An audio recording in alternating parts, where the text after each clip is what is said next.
మంత్ర, యంత్ర, తంత్ర, మూలిక, రుద్రాక్ష, నవరత్న, హోమ, క్రియ, జ్యోతిష్య, వాస్తు, హస్త సాముద్రికాలచే బ్రహ్మాస్త్ర పరిష్కార మార్గం. జై గురుదత్త. ఆత్మీయులందరికీ స్వాగతం. నేను మీ ప్రభాకరాచారి. ఇక్కడ ప్రతి సందర్భంలో కూడా నేను మంత్రము అని చెప్తున్నాను. ఎందుకంటే అదే వాస్తవము. అది మినహా ఇంకా ఏం లేదు. ఉన్నది ఒకటే మంత్రము, అదే శబ్దము. శబ్దం నుండి చరాచర సృష్టి అనేది ఉత్పన్నమైంది. శబ్దంలోనే శక్తి ఉంటుంది. ఈ శక్తి ప్రకంపనల స్థాయిలో ఉంటుంది, వైబ్రేషన్ స్థాయిలో ఉంటుంది. ఈ గురువులు, ఈ సద్గురువులందరూ కూడా ముందు ఎలా ఉంటారు? ఒక సామాన్య మానవులుగానే ఉంటారు, అందరిలాగానే ఉంటారు. వీళ్ళు ఎప్పుడైతే మంత్రోపాసన చేయడం మొదలు పెడతారో వీళ్ళ శరీరంలో ఆ వైబ్రేషన్ స్టార్ట్ అవుతుంది. అయితే దీనికి కొంత భావన, ఇంకా కొన్ని సిస్టమ్స్ ఉన్నాయి, అవి కూడా వీళ్ళు యాడ్ చేసుకొని వెళ్ళిపోతూ ఉంటారు. దేనికి? భగవంతుడి శక్తిత్వాన్ని పొందడానికి. ఇలా చేస్తున్నప్పుడు ఏమవుతుందంటే ఆ వైబ్రేషన్ అంతా కూడా ఆ శబ్ద, ఆ భావ, ఆ ప్రకంపనల స్థాయిలో ఉండిపోయి వాళ్ళలో దైవశక్తి అనేది పెరుగుతూ ఉంటుంది. శక్తి అనేది ఉత్పన్నమవుతూ ఉంటుంది. శక్తి అనేది లోపలి నుండి వస్తూ ఉంటుంది. మీకు ఒక చిన్న విషయం ఏంటంటే, పరమాణువు ఎంత ఉంటుందండి? పరమాణువు కంటికి కనిపించదు. మనము మైక్రోస్కోప్ కింద పెట్టి చూడాల్సిన అవసరం ఉంటుంది. కానీ ఆటం బాంబు అంటే అదే కదా, పరమాణువు బాంబు. ఆటం అంటే పరమాణువు. అంటే పరమాణువు యొక్క న్యూక్లియస్ని ఒక ఫోటాన్తోని తాడనం చెందించినప్పుడు దానివల్ల అపారమైనటువంటి శక్తి వస్తుంది. ఈ శక్తి ఎక్కడి నుండి వచ్చింది? పరమాణువు నుండి వచ్చింది. శరీరం అంతా కూడా పరమాణువుల సముదాయం కాబట్టి ఒక శబ్ద వైబ్రేషన్ను శరీరంలోకి తీక్షణంగా సిస్టమేటిక్గా పంపించినప్పుడు ఏమవుతుంది? శక్తి ప్రకంపన స్థాయి అనేది వాళ్ళలో పెరుగుతుంది. అలా పెరిగి సమస్త కర్మాలన్నింటినీ దగ్ధం చేసుకుంటూ వెళ్ళి సో వాళ్ళని కంప్లీట్గా దైవత్వపు స్థితి యొక్క వైబ్రేషన్లోకి తీసుకువెళ్తుంది. కంప్లీట్గా ఆ స్థితికి తీసుకువెళ్తుంది. ఇప్పుడు ఏకాక్షరం ఓం ఉందనుకోండి, మీరు ఓంకారాన్ని జపించినప్పుడు ఓం యొక్క వైబ్రేషన్ మొత్తం ఆ శరీరం అంతా కూడా అయిపోతుంది. అంటే ఓం ఎక్కడికి వెళ్ళి వచ్చింది? నిరాకారం నుండి ఉత్పన్నమైనటువంటిదే ఓం. అంటే ఆ ఉత్పన్నమైనటువంటి స్థితి, దాన్నే ఆదిశక్తి అని కూడా అంటారు. అంటే మొదటి ఎనర్జీ అది, కైనటిక్ ఎనర్జీ. పొటెన్షియల్ ఎనర్జీ నుండి కైనటిక్గా మారి బయటకు వచ్చేసింది. అక్కడ వైబ్రేషన్ స్థాయిలోకి వీళ్ళు వెళ్ళిపోతారు. షిర్డి సాయిబాబా గారు కావచ్చు, రామకృష్ణ పరమహంస, బ్రహ్మం గారు, వీళ్ళంతా మహా సద్గురువులు. అంటే వీళ్ళ శరీరంలో ఏమవుతుంది? ఓంకారము ఉత్పన్నమైనటువంటి స్థితి మనకు తెలియదు జనరల్గా. కానీ ఆ ఓంకార వైబ్రేషన్ కానీ ఆయా దేవీ దేవతలను వీళ్ళు మంత్రోపాసన ద్వారా చేస్తూ ఉన్నప్పుడు ఆ వైబ్రేషన్ వీళ్ళలోకి కంప్లీట్గా చేరడం జరుగుతుంది. అంటే మనం ఆ స్థాయికి వెళ్ళినటువంటి వాళ్ళ దగ్గర కనుక మనం నిలబడినట్టయితే కంప్లీట్గా ఆ భగవంతుడి స్థాయి దగ్గర లైవ్గా ఉన్నట్టే. ఎలా? ఆ వైబ్రేషన్ వీళ్ళలో మనం చూస్తున్నాం. కానీ అసలైనటువంటి వైబ్రేషను ఉన్నప్పుడు అప్పుడు మనకు తెలియదు. మనం అక్కడి నుండే ఇక్కడికి వచ్చినప్పటికీ కూడా మనకు ఆ స్థాయి ఏ జన్మలో మనం చూసామో మనకు తెలియదు. కానీ ఇప్పుడు లైవ్గా మనం చూడగలుగుతాం. అందుకే రామకృష్ణ పరమహంస వేరు, కాళీమాత వేరు కాదు. ఆ కాళీమాత యొక్క సమస్త శక్తిని వీళ్ళు తీసుకుంటారు. అలా ఎవరు ఏ ఆరాధన చేసినా కూడా ఆ శక్తిని వాళ్ళు పరిపూర్ణంగా తీసుకోవడం జరుగుతుంది. అందుకని వాళ్ళు లైవ్గా ఆ దైవత్వంతో సమానము, దైవాలే. ఇక్కడ ఇది క్లియర్. ఇక్కడ ఏం జరుగుతుందంటే, సమస్యలు కనుక ఉండేటువంటి వాళ్ళు ఇలాంటి మహా సద్గురువుల సమక్షంలోకి వెళ్ళినప్పుడు వాళ్ళ యొక్క శక్తి స్థాయి తీవ్రతకు వీళ్ళ కర్మలన్నీ కూడా ఒక అడుగు వెనక్కేస్తాయి. అంటే వాళ్ళను పట్టి పీడించేటువంటి కర్మలు ఏవైతే ఉంటాయో అవి ఆగిపోతాయి. వీళ్ళకు స్వాంతన లభిస్తుంది. సో అక్కడ సమస్య అనుకోకుండా తొలగిపోతుంది కాబట్టి అది ఎక్కడికి పోదు, తాత్కాలికంగా అది అయిపోతుంది.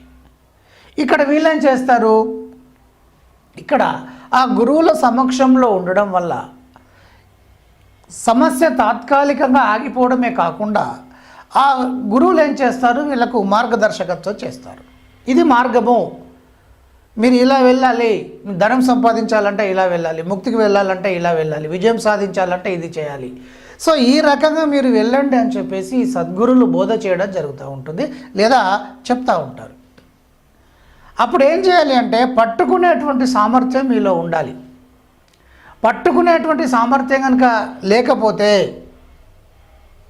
మీకు అది ఉండకూడడం అనేది జరగదు. ఇక్కడ ఒక ఎగ్జాంపుల్ ఏంటంటే, ఒక వరదలు వస్తున్నాయి, ఒక ఇద్దరు భక్తులు నీటిలో కొట్టుకొని వెళ్తున్నారు, ఆ ప్రవాహ వేగానికి వెళ్ళిపోతున్నారు.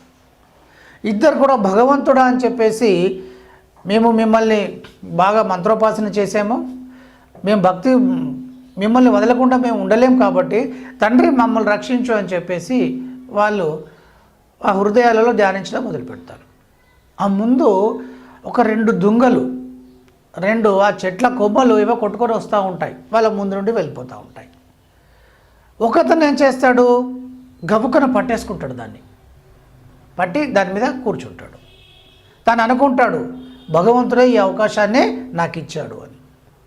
ఇక్కడ ఇంకొక అతను ఏమనుకుంటాడు, భగవంతుడే స్వయంగా నాకు చేయిస్తే కానీ నేను లేవను అనేటువంటి ఫీలింగ్లో ఉంటాడు. ఆ చెట్టు కొమ్మ అలా కొట్టుకుపోతూ ఉంటుంది. కొంతకాలానికి ఈయన ఏమైపోతాడు, మునిగిపోతాడు. భగవంతుడు ఏదో ఒక రూపంలో మీకు చేయుతనిస్తాడే తప్ప మిమ్మల్ని భుజస్కంధాలపైన వేసుకోడు. అలాగే ఇక్కడ మీరు ఇది అర్థం చేసుకోవాలి, అంటే పట్టుకునేటువంటి సామర్థ్యము ఆ తెలివితేటలు మీలో ఉండాలి. పూర్తిగా అజ్ఞానంగా ఉంటే ఏదో మదనపల్లిలో జరిగినట్టే ఉంటుంది వ్యవహారం. మూఢనమ్మకంగా మీరు ఎప్పుడు కూడా వెళ్ళకూడదు. ఇక ఎవరి కర్మలకు వాళ్ళే బాధ్యులు, ఎవరి కర్మలను వాళ్ళే తొలగించుకోవాలి. ఇక్కడ సద్గురుల సమక్షంలో జరిగేది చెప్పాను. వీళ్ళు కర్మలు ఎట్టి పరిస్థితుల్లోనూ తీసుకోవడానికి వీలు లేదు. ఎప్పుడైనా రుణానుబంధం కనుక ఉంటే, గత జన్మలో వీళ్ళ రుణానుబంధం కనుక ఎక్కువగా ఉన్నప్పుడు తప్పనిసరి పరిస్థితులలో వాళ్ళ కర్మని వీళ్ళు తీసుకుంటారు. కాత్య విషయంలో షిరిడి సాయిబాబా గారు అదే చేశారు. ఒక్కరి కర్మను మాత్రమే తీసుకున్నాడు.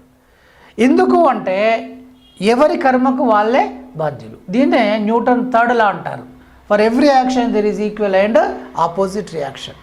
కాబట్టి ఇక్కడ ఏంటి, ప్రకృతి ధర్మం రీత్యా మనం ఏ పని అయితే చేస్తామో అది మనకే వస్తుంది, మనమే అనుభవించాలి. ఇది ప్రకృతి ధర్మం. స్వయంగా భగవంతుడైనా సరే ఈ ప్రకృతిలోకి వచ్చినప్పుడు ఈ ప్రకృతి నియమాలను పాటించాలి. ఇది తప్పదు కాక తప్పదు. శ్రీకృష్ణ భగవంతుడు అంతటి వ్యక్తి ఇక్కడికి వచ్చినప్పుడు ఏం చేశాడు, ప్రకృతికి సంబంధించినటువంటి నియమాలను పాటించాడు. ఇదే గౌరవించడం అంటే. ఇక్కడ అర్జునునికి కురుక్షేత్ర సంగ్రామంలో ఇదంతా ఏమిటి అని భయమేసి, బాధ వేసి, నాకు ఇది వద్దు, ఈ యుద్ధమే వద్దు అనేటువంటి సమక్షంలో శ్రీకృష్ణ భగవానుడు ఏం చేస్తాడు, అతడికి ఉద్బోధ చేస్తాడు.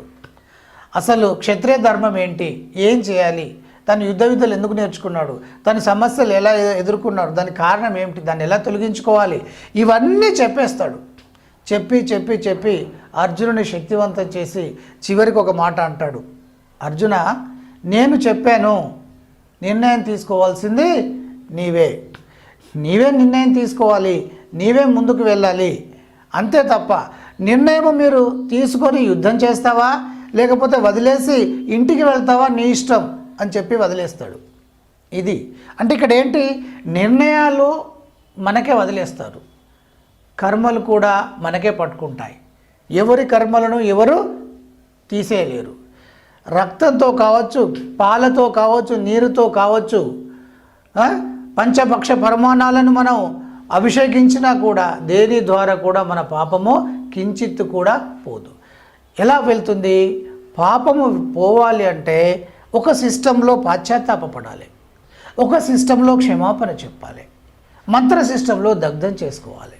ఇలా ఉంటుంది తప్ప, అది కూడా మనం ఉత్పన్నం చేసి చేయాల్సిందే తప్ప ఎవరు తీసుకునేటువంటి సిస్టమ్ లేదు. అది ప్రకృతి ధర్మం, ఇది గుర్తుపెట్టుకోండి. కాబట్టి ఇక్కడ సద్గురువుల సమక్షంలో మనకు వాళ్ళ యొక్క శక్తి తీవ్రత వలన మనకు స్వాంతన చేకూరుతుంది, మన సమస్యలు తగ్గుముఖం పడతాయి తాత్కాలికంగా వాళ్ళ సమక్షంలో ఉన్నాం కాబట్టి.